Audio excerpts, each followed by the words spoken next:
When my mother stood up at my sister's rehearsal dinner and said I was not her real daughter, I did not cry. I smiled. Not because it didn't hurt, but because I knew something she didn't know yet. My name is Serena Whitmore. And that night, with a room full of people watching me, I felt my whole life pause in one quiet breath. The clinking of glasses stopped.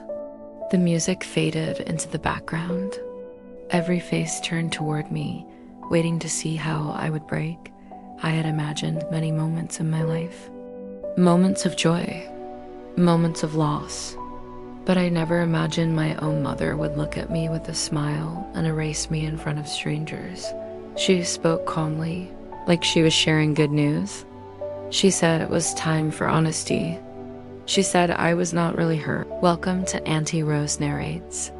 Before today's story of betrayal and self-discovery, please subscribe and hit like to help these stories be heard. Drop your city or country in the comments. It always warms my heart. Now let's begin.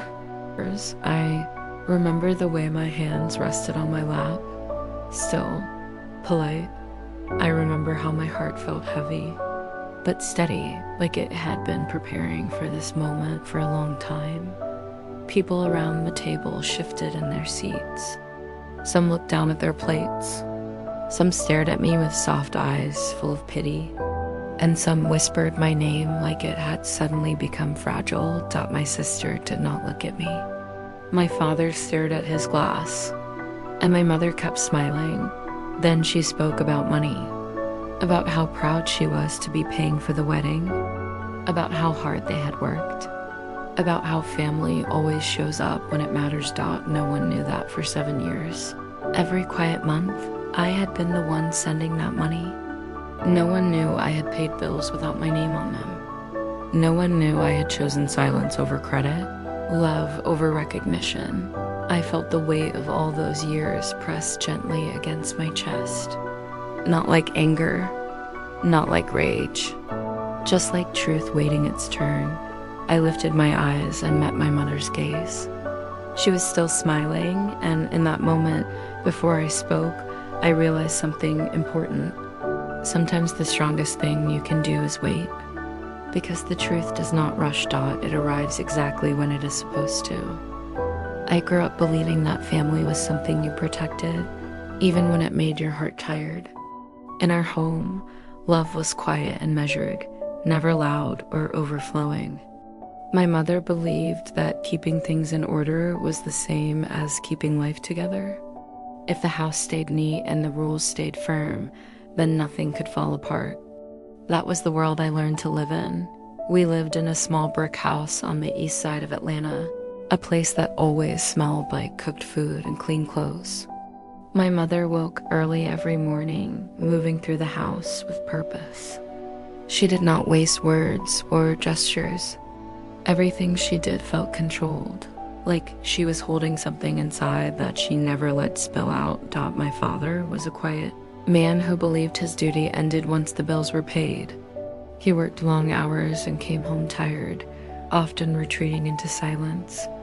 He was not cruel, but he was distant, and distance can feel just as cold as anger. He showed love through responsibility, not affection, and I learned not to expect much more than that. I was the oldest child, or at least that is what I believed for most of my life. My sister, Betrayal, was born 5 years after me, and from the moment she arrived, the house felt different. My mother smiled more around her, spoke more gently, and held her longer. People often said Betrayal had my mother's smile, and they said it with pride. When people talked about me, they usually mentioned my father. They said I had his eyes or his serious nature. There was always a pause before those comments, as if they were checking to see if the connection made sense. I noticed those pauses, even when I was too young to understand them fully. As a child, I learned very early how to make myself useful. I cleaned without being asked, finished my homework on time, and stayed quiet when adults were speaking. Praise came when I behaved well, not when I expressed feelings. If I cried, my mother told me I was too sensitive. And if I asked for comfort, She reminded me how strong I was. Strength became the language I spoke fluently. Silence became the place I rested. I learned how to sit with my feelings without sharing them because sharing never seemed to change anything. It only made people uncomfortable. When Braille was born, I remember standing in the doorway of the hospital room holding a balloon that said, "Welcome, baby." My mother looked at her like something precious had finally arrived. I waited for her eyes to meet mine, but they never did. That moment stayed with me longer than I expected. No one treated me badly, and that is important to say. There was no shouting or cruelty, no visible harm that others could point to. What existed instead were small absences, quiet gaps where warmth should have been. Those gaps taught me how to lower my expectations. At family gatherings, my mother always introduced Brielle first. She would smile and say, "This is my baby," with her hand resting proudly on my sister's shoulder. Then she would turn toward me and say, "And this is Serena." Just my name, nothing more. I noticed it every time, even though I never corrected it. As I grew older, I became the dependable one. If something needed to be handled, I did it. If someone needed help, I showed up without being asked. It felt easier to give support than to ask for it, because asking carried the risk of being turned away. After high school, I stayed close to home. I worked during the day and attended college at night, paying my own way through tuition and books. Independence became something I wore like armor. I told myself I did not need help, even when I did. Brielle left home for college, and my parents helped her financially. They said she needed time to find herself and focus on her future. I nodded and agreed, even though no one had offered me the same space. By then, I had learned how to accept things quietly. When money began to grow tight for my parents, I noticed it before they ever said a word. Repairs around the house were delayed, and my mother spoke more often about prices and expenses. One evening, I saw my father sitting at the kitchen table staring at a stack of unopened bills. He did not ask for help, but his silence spoke clearly. The next month, I sent the money. It was not a dramatic gesture, just enough to ease the pressure. I did not announce it or explain myself. I told myself it was what family did. That single payment turned into a habit. Month after month, I sent money quietly, covering utilities, groceries, and sometimes medical bills. 7 years passed that way, with my name never attached to the help I gave. I never asked for recognition, and none was offered. My mother accepted the money calmly, the same way she accepted everything else from me. She said thank you, but she never asked if it was difficult for me. She never asked how I managed.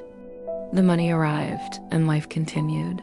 I told myself that love did not need to be spoken to be real. I believed that showing up was enough. I convinced myself that silence was strength. When Brielle got engaged, the family was filled with excitement. Her fiancé Marcus was kind and respectful, and everyone approved of him immediately. Wedding plans began quickly, and my mother took control with confidence.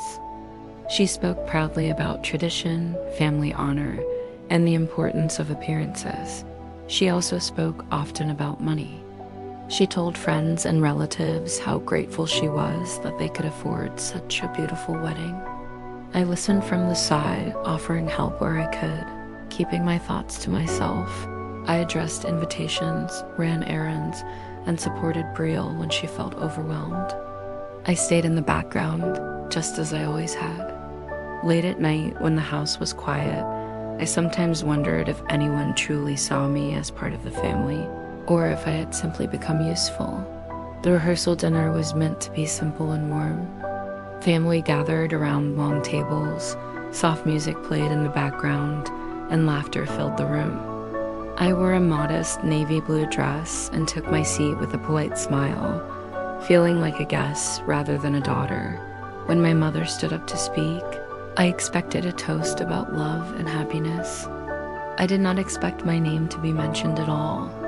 Still, something in my chest tightened, as if a part of me already knew that silence was about to end. As the wedding day grew closer, I began to feel a shift in the air around me.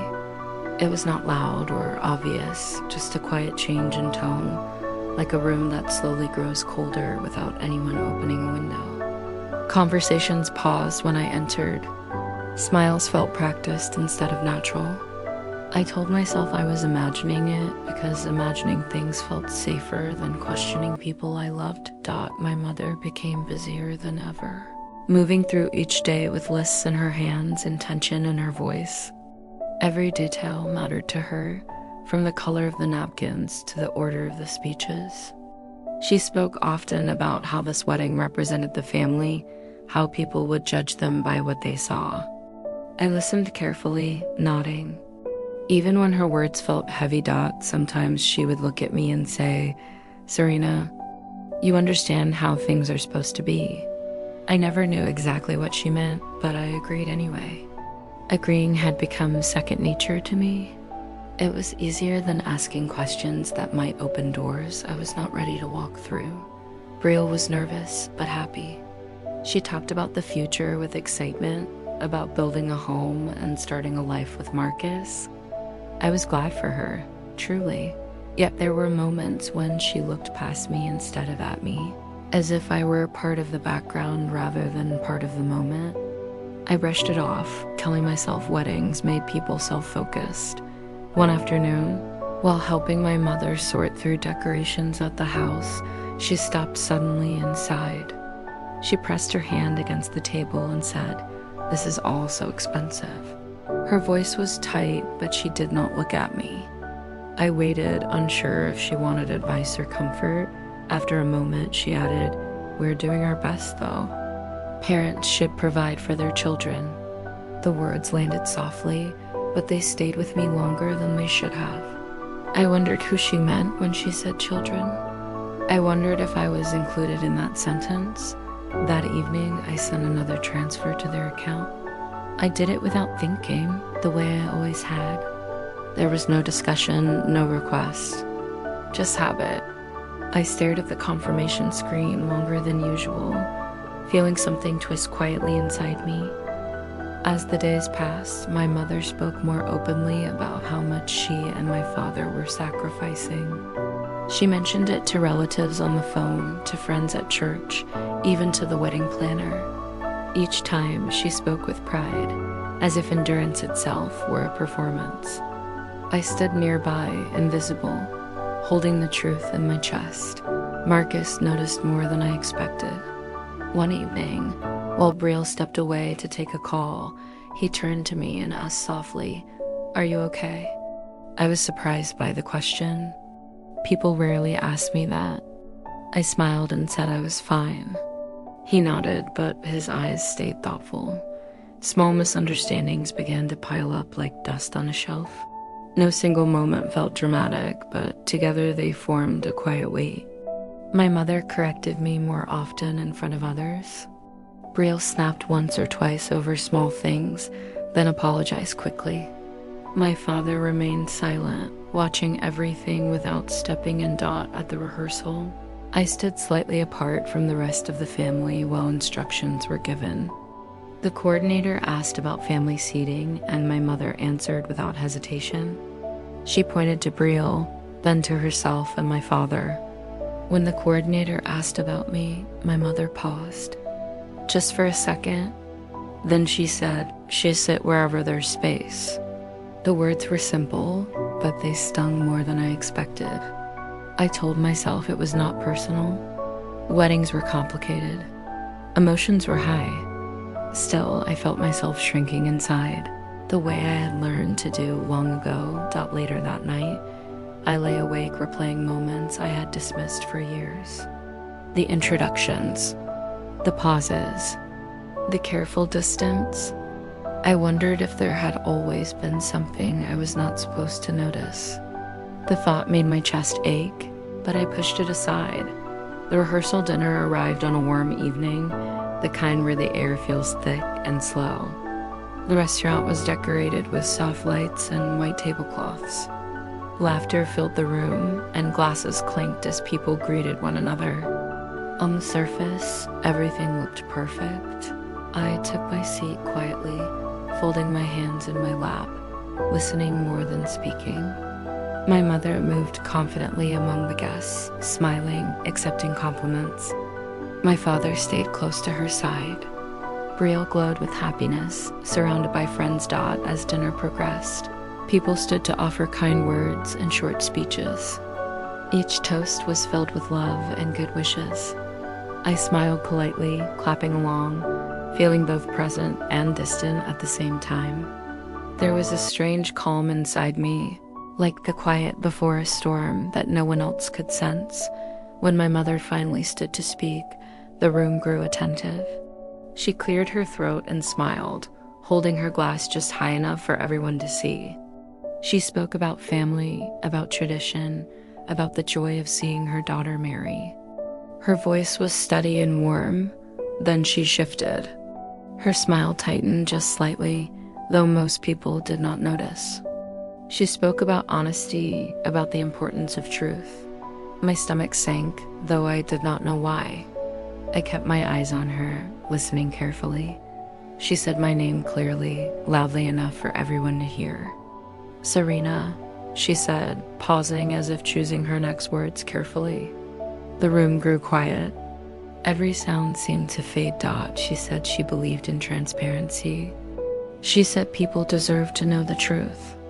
Then she said it, calmly, gently, as if it were a fact that required no emotion.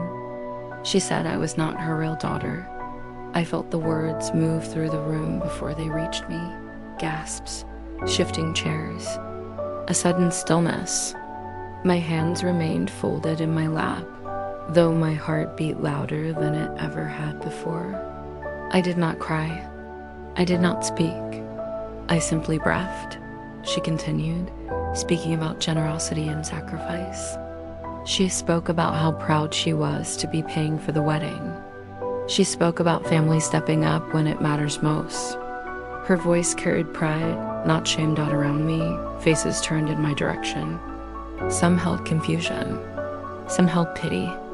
Some avoided my eyes altogether. Brielle stared straight ahead, frozen. My father did not look up. I smiled. Not because I felt strong, but because I had learned how to survive moments like this. Silence had taught me how to hold myself together. Still, something inside me shifted, like a door finally opening. In that moment, memories lined up in my mind, clear and undeniable. The pauses, the distance, the way love had always felt conditional. I realized I had spent years trying to earn something that was never fully offered. My mother finished her speech and lifted her glass. Applause followed, hesitant at first, then louder. People did not know what else to do. I remained seated, calm on the outside, shaking quietly within. As the room settled back into conversation, I felt a strange clarity wash over me. The truth I had carried alone for 7 years felt heavy but steady. I realized I had a choice. I could remain silent, as I always had, or I could let the truth speak for itself. I looked at my mother. She was smiling again, relieved, confident. She believed the story was finished, but it wasn't, because some truths wait patiently. And when they rise, they change everything. For a few moments after my mother finished speaking, I stayed exactly where I was. My hands rested in my lap, my shoulders relaxed, my face calm. Inside, something had cracked open, but it did not feel sharp or violent. It felt like a long-held breath finally being released. I realized I was no longer surprised. Somewhere deep down, I had been waiting for this moment. The room slowly returned to motion. People leaned toward one another and whispered. Glasses were lifted again. The music resumed at a lower volume, as if even the speakers were unsure how loudly they should exist after what had been said. I felt eyes on me from every direction, but no one spoke to me directly. My sister finally turned her head. Her eyes met mine for just a second. There was confusion there, and fear, and something else I could not name. She opened her mouth as if to say something, then closed it again. She looked away. That hurt more than my mother's words. I waited. Not because I was weak, but because I wanted to be sure of myself. I have learned over many years that rushed words often come from panic, not truth. I wanted my voice to be steady, even if my heart was not. When I stood up, the movement was small, but it shifted the room. Chairs stopped scraping. Conversations fell quiet again.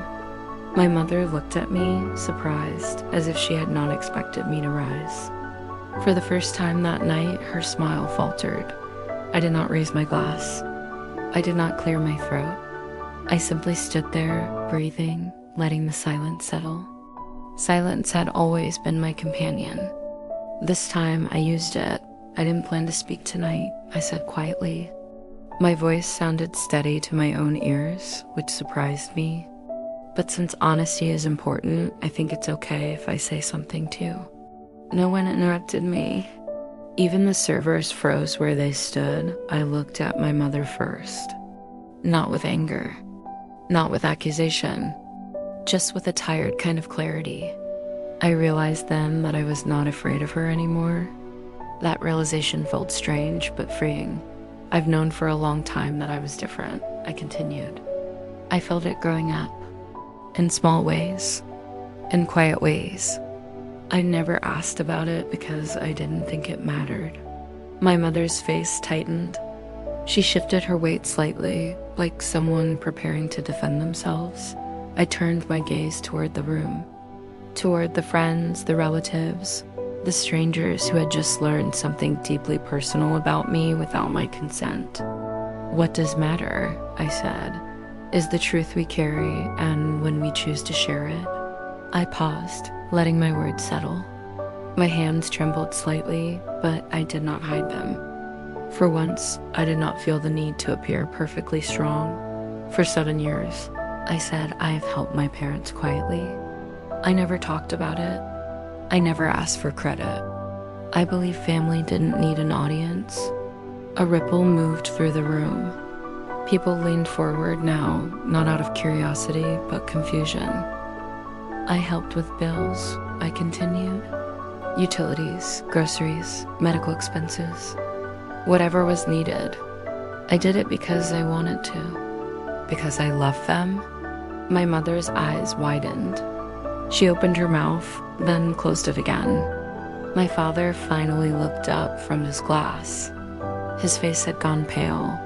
I didn't say anything, I said, my voice still calm, because I thought love was something you proved by giving, not by being seen. My sister's hands covered her mouth. Tears filled her eyes, but she stayed silent.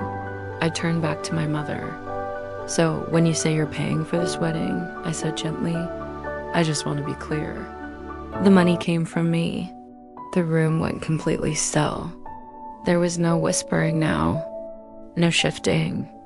Even the music had stopped up. My mother stared at me, her lips parted, her face losing color. For a moment, she looked smaller than I had ever seen her. Not powerful, not proud, just exposed. That's not, she began, but her voice faltered. She swallowed hard.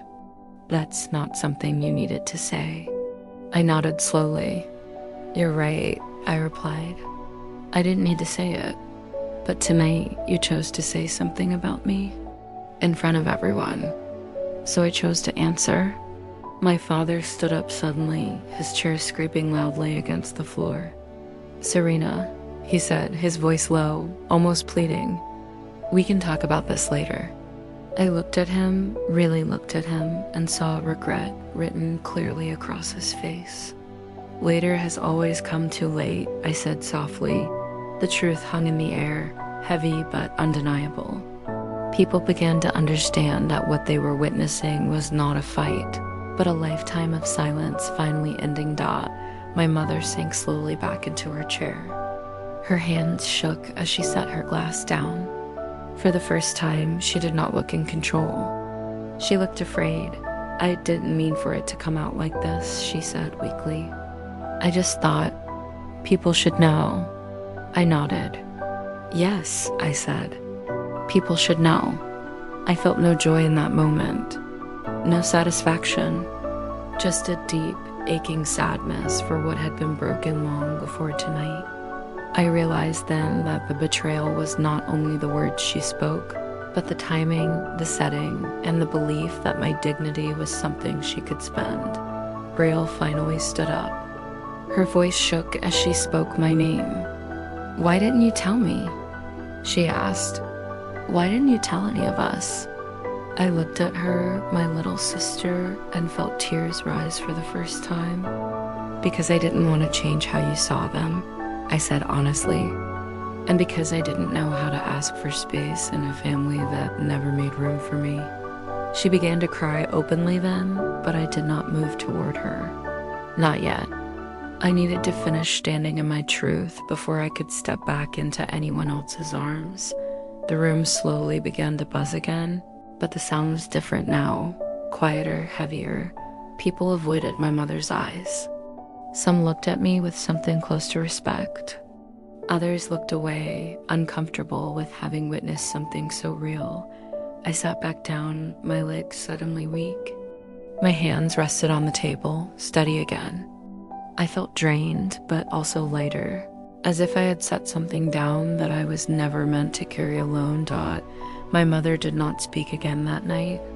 She stared at the table, her carefully built image cracked beyond repair. My father sat beside her, silent, his shoulders slumped. I realized then that truth does not always bring immediate healing. Sometimes it brings distance first. Sometimes it forces people to see things they have avoided for years. As the dinner ended and people slowly began to leave, I remained seated, watching my family from a distance. I felt like I was seeing them clearly for the first time, without hope or fear clouding my vision. I did not know what would happen next. I did not know if there would be apologies or forgiveness or separation. But I knew one thing with certainty. I had finally stopped disappearing, and as I stood to leave the room, I felt something shift again. Not relief, not peace, but the quiet beginning of something new. Because after the truth is spoken, the hardest part is learning how to live with it. The days after the rehearsal dinner passed more slowly than I expected. Time did not rush forward to fix anything. It stretched out, quiet and heavy, giving everyone space to sit with what had been said. I returned home that night, feeling tired in a way sleep could not cure. I lay in bed staring at the ceiling, replaying every word, every pause, every look on my mother's face. The phone stayed silent the next morning.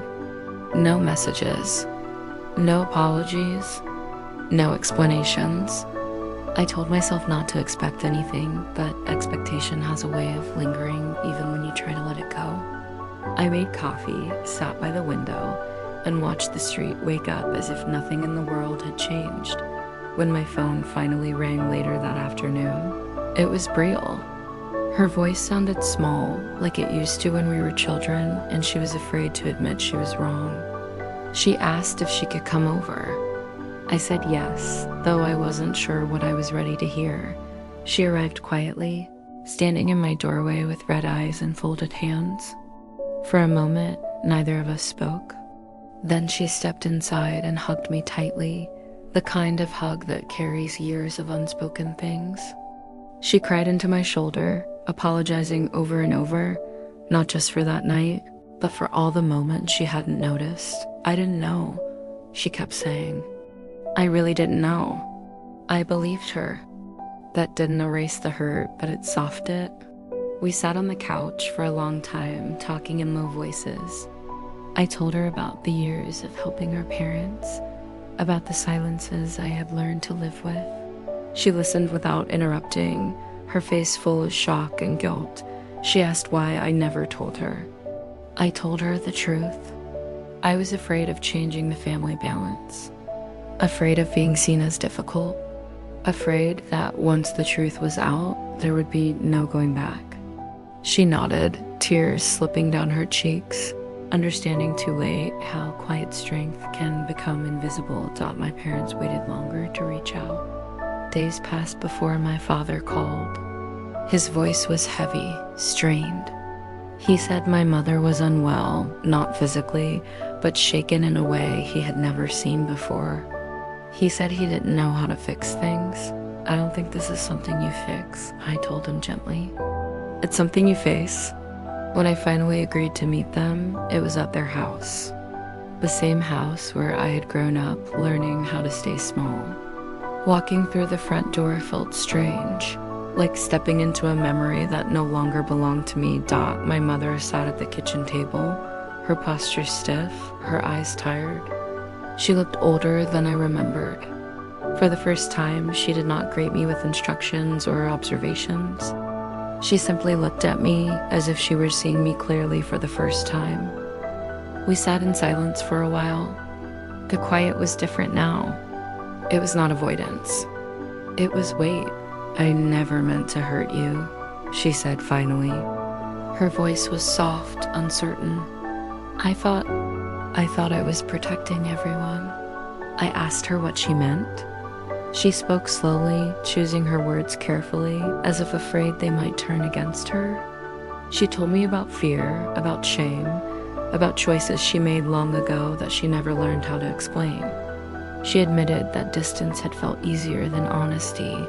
Listening to her did not erase the pain, but it gave it shape. I realized then that understanding is not the same as agreement. You can hear someone's reasons without excusing the damage they caused.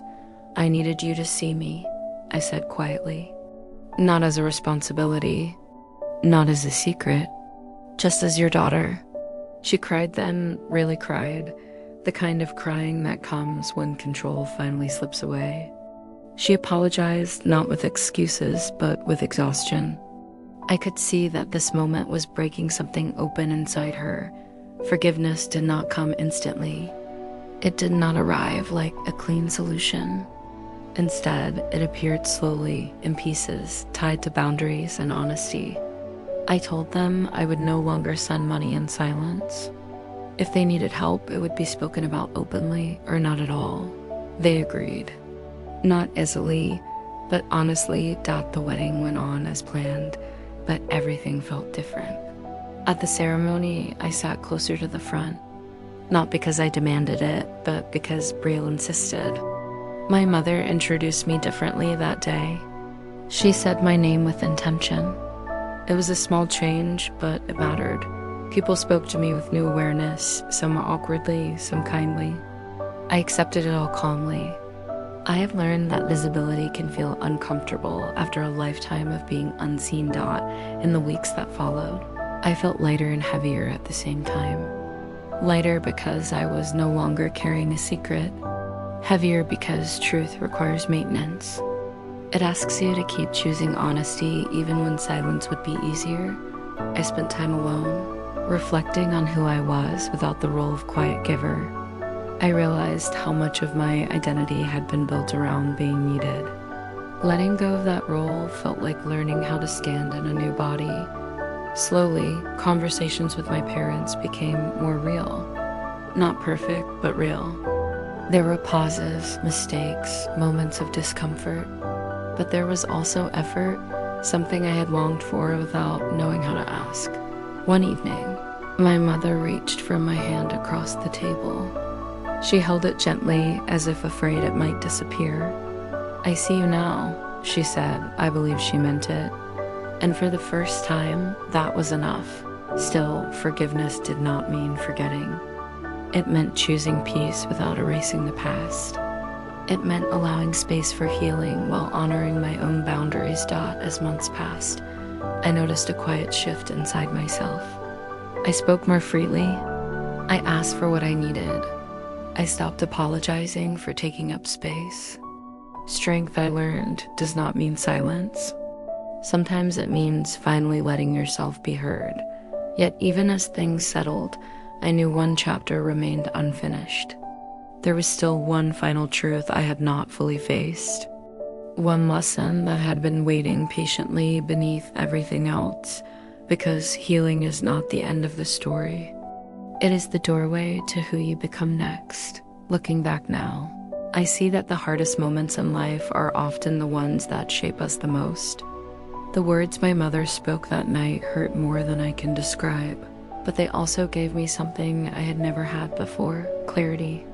I understood that love can be messy, imperfect, and even blind at times, but it can also grow when honesty is allowed to breathe. I learned that the truth is not always convenient or easy, yet it is always necessary. I have come to see my family in a new light. My parents are not perfect. They never were, and they never claimed to be. But beneath their flaws, I discovered the possibility for change. My mother's apology was not about erasing the past. It was about acknowledging it, and that acknowledgement allowed the first step toward genuine connection. My father, quiet and steady as ever, finally allowed himself to feel the weight of what had been unspoken for so long. And my sister, Brielle, she learned that family is not just about proximity or appearances, but about truly seeing each other, even when it's uncomfortable. I also discovered something essential about myself. For years, I measured my worth by what I gave and how silently I could do it. I thought strength meant invisibility, that endurance without recognition was the purest form of love. But real strength, I realized, is not in hiding your effort. It is in letting yourself be seen, in standing firm in your truth, even when it shakes the people around you. And so I chose to be visible, to speak, to step into the space I had always deserved. Healing does not happen overnight. Even after the rehearsal dinner, there were quiet days when the weight of everything still pressed on my chest. There were moments of doubt, fear, and sadness. But slowly, through small acts of honesty and consistent presence, the gaps between us began to close. Conversations that once felt impossible became possible. Laughter returned, soft and tentative first, and I began to recognize the warmth of family not as a certainty, but as something we had to create together. Every day, I realized too that forgiveness is a choice we make for ourselves as much as for others. It does not mean forgetting the past, excusing harm, or pretending nothing happened. It means allowing yourself to move forward lighter with boundaries intact and love redefined. Choosing forgiveness gave me peace. Choosing clarity gave me freedom. And choosing hope gave me courage to continue, not just for myself, but for the family I wanted to nurture in honesty and cared at now. When I sit at family gatherings, I no longer feel like a shadow in the background. I see the faces around me, I hear their voices, and I allow myself to be present fully. I let my smile reach my eyes. I let my words carry weight. I let my presence be a reminder that love, even flawed and complicated, can survive when we face it with honesty, courage, and patience. Life is not perfect. People are not perfect. Families are not perfect. But there is beauty in imperfection, in the quiet moments when truth is spoken and hearts begin to open. There is strength in enduring, and there is grace in acknowledging both our flaws and our capacity to grow. I have learned that the greatest gift we can give ourselves and each other is the courage to be seen, to speak, and to love fully, even when the past has been difficult. As I look forward, I carry these lessons with me. I carry the memory of that night, yes, but I also carry the clarity and freedom it brought. I carry hope for the future of my family, for the relationships we are rebuilding, and for the life I am creating for myself. And I carry a quiet confidence that no matter what comes next, I will meet it with honesty, with strength, and with the gentle power of truth, because life at its core is about showing up. It's about seeing each other. And it's about letting love, imperfect, complicated, human love guide us through even the hardest nights.